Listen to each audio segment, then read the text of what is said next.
with me? I'm looking in the mirror, so foggy, but I've never seen clearer. I don't really think anyone can save me, and honestly I'm not really sure I want saving. I like to be my own worst enemy. There's no risk if you don't try at anything, so I'ma just keep buying everything. See you in the next life, have to be a better me. I don't think that my head's on straight, gotta flip it and grip it and go and get an x-ray.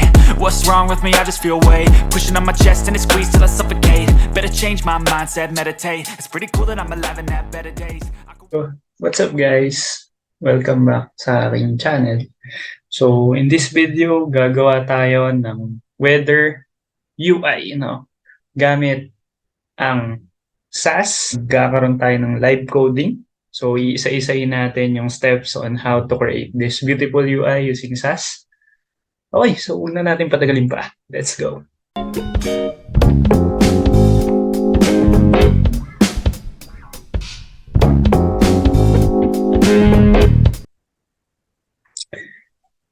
Okay.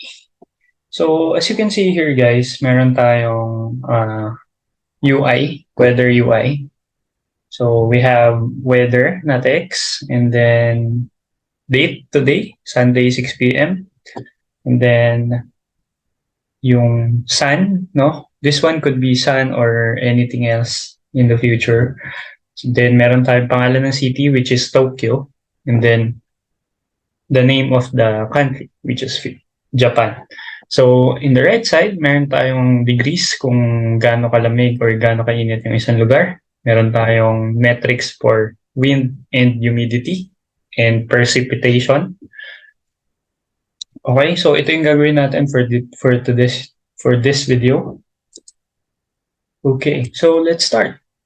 Okay, so the first thing you need to do is to install Visual Studio Code sa inyong local machine. Once installed, gawa lang kayo ng folder ng application nyo. So, ako gumawa ko ng SAS Weather App, no? So, kayo nang bahala magpangalan sa inyo.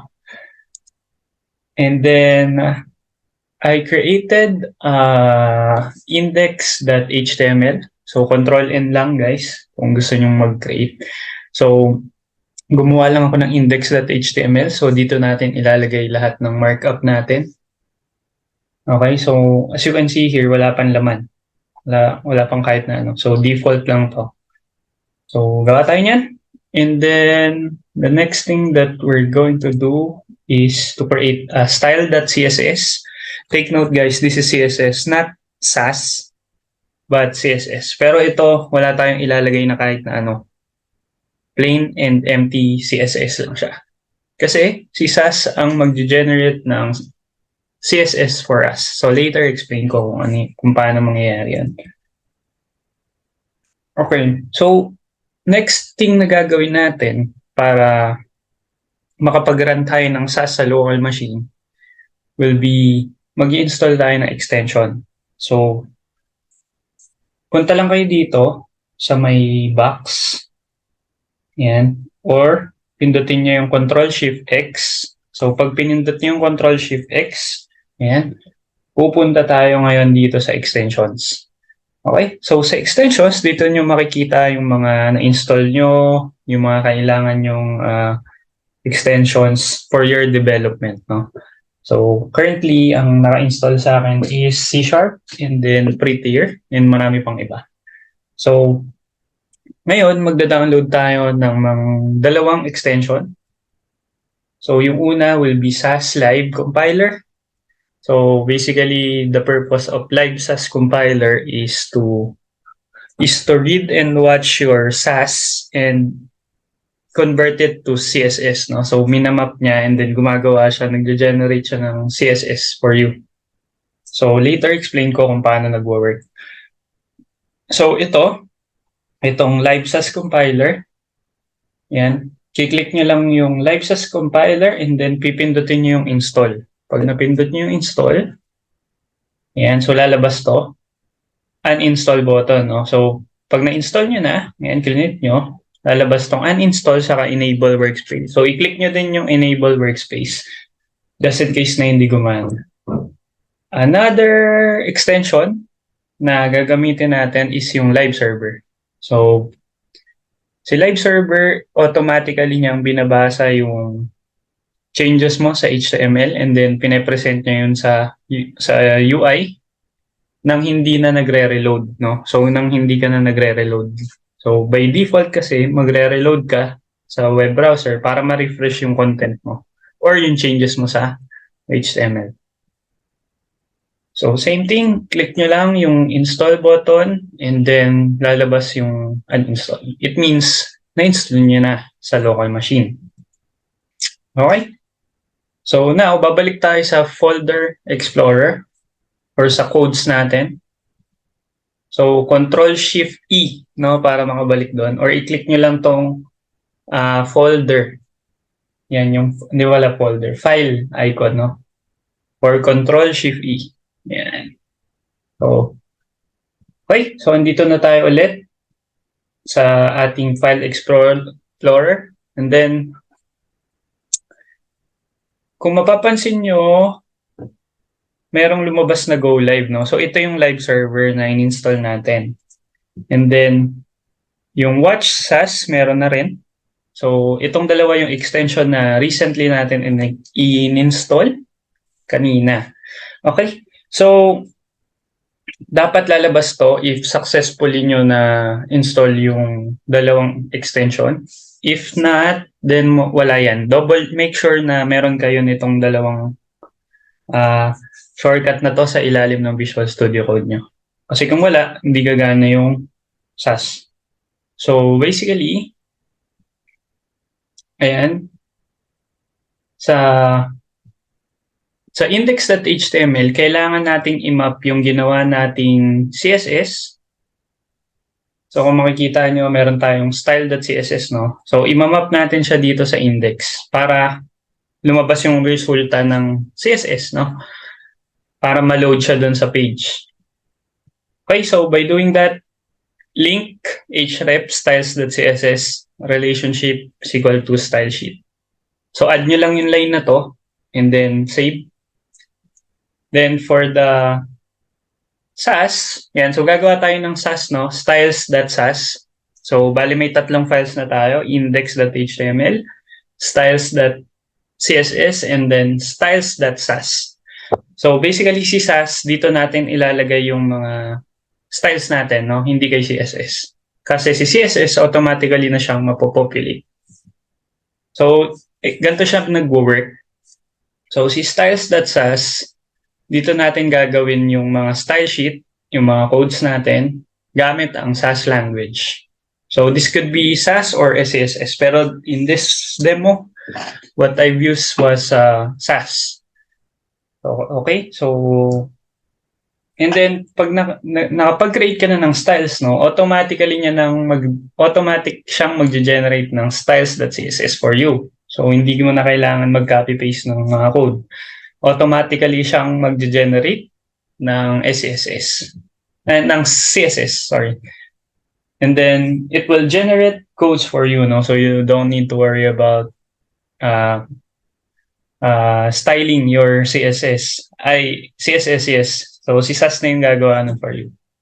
And then, si index.html, siya yung babasahin. Ang babasahin niya is yung CSS, hindi yung SAS. So, basically, si SAS mag-generate ng CSS for you, which is yung style.css. And then, si CSS, siya yung gagamitin natin kay index, no? Hindi si SAS. Kasi by default, hindi binabasa ng mga modern web browser si SAS. Kaya kino-convert niya sa CSS para maging CSS siya. Okay? Alright. So, wag na nating patagalin pa, guys. Gumawa na tayo ng weather UI. Let's go. Okay. So, nag-download lang ako ng image from Google. So, ito yun. Ayan, Tokyo.jpg. And then, itetest ko yung styles.sas natin. So, lalagyan lang natin ng konting code, no? So, background to gray, 999. And then, kung mapapansin nyo, kailangan natin i-click yung watch SAS. Pag click mo yan, mag-generate siya ng mapper. Ayan. Kung mapapansin nyo dito, nag-generate siya ng css.map. Ayan. saka styles.css. So, itong dalawang to, kumbaga binubura niya yung mga default na nakalagay sa style.css, then ino-override niya kung ano yung update sa SAS mo. So, every time na may changes ka sa styles.sas, ina-update na yung CSS. So, ganun siya nag-work. Okay? So, kung mapapansin nyo dito sa style.css, since pinalitan natin yung background ng 999, yung line number 3, meron siyang parang comment na nakalagay, source mapping URL. So, eto, generate siya ni SAS. Okay? So, yun, start na tayo siguro. So, dito sa UI, ang uunahin natin gawin is yung pinaka-container niya. Okay? Then, to do that, gagawa lang tayo ng input ng HTML code na div and then class container. So, tatawagin natin siya as container. And then, sa loob nun, maglalagay lang tayo ng H1 na Tokyo. Then, from there, we're going to start the development. Okay, so dito sa styles.css,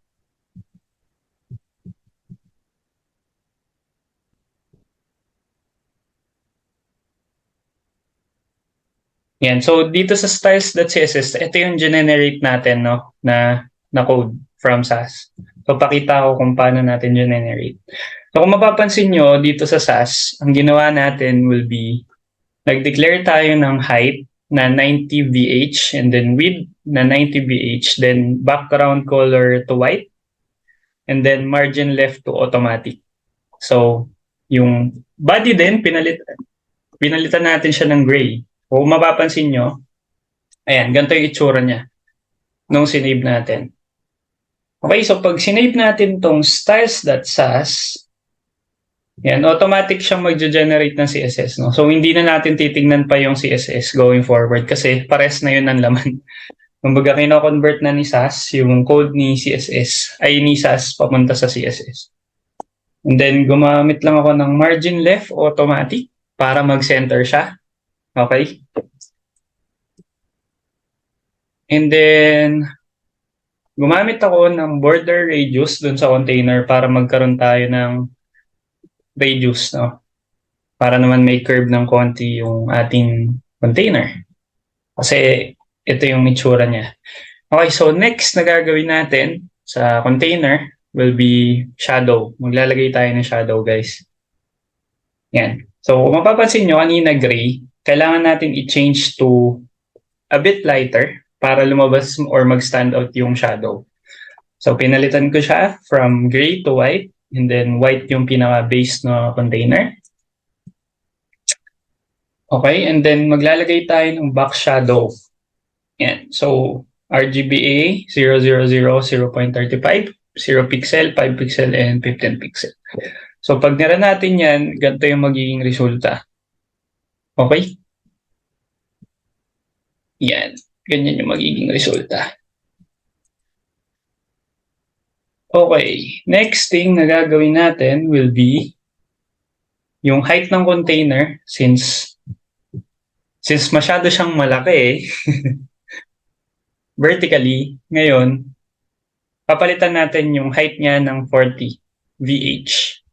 Okay? Para medyo lumiit ng konti. Next na gagawin natin will be padding. Maglalagay tayo ng breathing space, no? Sa padding. Yan. Maglagay lang ako ng 40. Okay? So that's it. And then next na gagawin naman natin will be yung content ng container, no? Yung mga laman. So, bago ang lahat, kailangan natin mag-download ng font, no? From Google para ma-achieve natin yung gantong look and feel. No? So, thin yung font niya. So, kailangan natin maghanap ng gantong font. So, yan, punta lang tayo kay Google Fonts. I-Google lang natin. And then, select natin yung first link. Google Fonts, Browse Fonts. So, select nyo lang yan. And then, it will redirected to the official Google fonts, no? So, andito yung mga list ng lahat ng fonts. So, mamimili lang kayo kung ano yung gusto nyo. And then, sa case natin, ang pipiliin natin will be Red Hat. Okay, so select nyo lang. So, sa case natin, ang isa-select ko will be regular 400. Ayan. So, sinelect ko siya and then lalabas tong selected family. Okay? And then dito sa right side, ikakopy natin yung URL na to, yung link relationship. Yan, copy natin yan. And then, going back sa index.html, ipipaste natin yun dito. Pupunta dito para magamit natin siya. Okay? So, once na-paste nyo na, pupunta tayo sa styles.sas. And then, gagawa tayo ng variable na main font. Ayan, main font. Then, ang pangalan will be Red Hat Text. Okay? Then, the next thing na gagawin natin will be, ilalagay natin siya kung saan natin siya gustong i-implement. For example, sa H1, gusto ko siyang unang i-implement sa H1. Then, gagamitin mo lang yung main font. Yan, kung mapapansin mo, dito. So, variable na yung gagamitin natin, guys, kasi SAS na yung ginagamit natin, no? So, meron tayong capability to declare variable. Which is hindi nyo magagawa kay CSS kasi hindi niya supported yun. So, yan, gamit tayo ng variable and then i-declare natin kay H1 as font family, kung ano man yung font. So, basically, kung ano yung ilagay mo dito, yun yung ilalagay nyo sa H1. Ayan. Okay, so pag nira natin yung app, ganito na siya. So kung mapapansin nyo, from old font, no, medyo nag-align na siya dun sa font na gusto natin. Though the look and feel is still different, but pupunta tayo dyan. So next na gagawin natin is yung content naman sa loob ni container. Ayan. So meron tayong weather, date to day, yung sun, saka yung Tokyo, saka yung Japan. City and country. So itong nasa right side, mamaya na natin gagawin yan. Okay? Focus muna tayo sa left side. Okay, so index.html again. So lalagay natin yung weather, yung Sunday, yung Tokyo, saka yung Japan. Ayan, nilagay ko lang to. Then yung sun, hindi ko muna siya ginawa. Ayan. So, yung mga text muna yung inuna ko. And then, next thing na gagawin natin will be i-run natin and isi-save. So, nung sinave ko na, ayan, ganito na yung magiging itsura niya. So, kung mapapansin nyo, yung Tokyo na word is different sa lahat ng mga nakalista, no? Sa lahat ng mga heading. Kasi iba na yung font niya, kaya ma-distinguish niyo. So, next na gagawin natin will be babaguhin natin yung font ng lahat kasi nga, para pare-parehas. So, yun, gamitin nyo lang yung font family, tapos yung main font na variable, and then, mapupunta na siya doon. Okay, ma-update na siya. And another thing na binago ko dito is yung font weight. Ginawa kong lighter para medyo kahit papaano thin yung yung font style natin. So font weight lighter and then yung size ng H1 nilangayan ko up to 80. Para hindi naman masyadong maliit Yan. Okay, so medyo maganda na itsura. Next na gagawin natin is yung sun. Okay, so sa sun, basically, shape yung gagamitin natin sa kanya.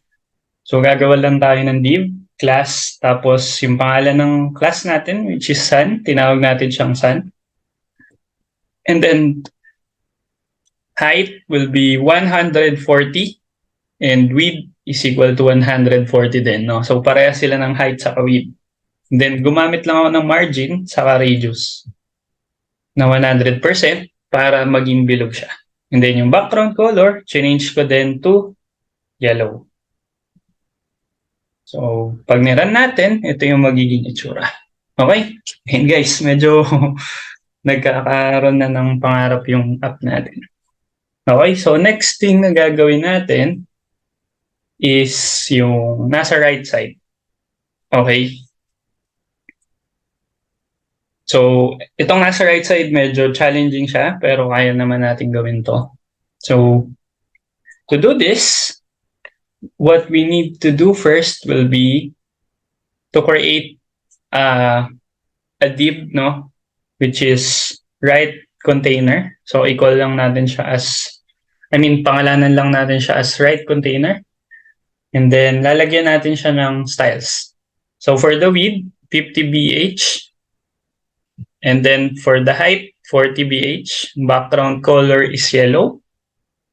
Then, float right. Dapat naka-float siya sa right. Kasi pag hindi, bababa siya. So, ganun siya. Kaya siya naka-right. Para from left side, by default kasi naka-relative. So, lahat sila, nakalinya. So, pag nag-float right ka, pupunta siya sa right. Pero ganun pa din. That's why we need to call the absolute. And then, pag absolute, maka-customize mo yung bound ng location niya, kung top, left, right, saka bottom. So, mamimili ka kung saan mo siya ibabounce.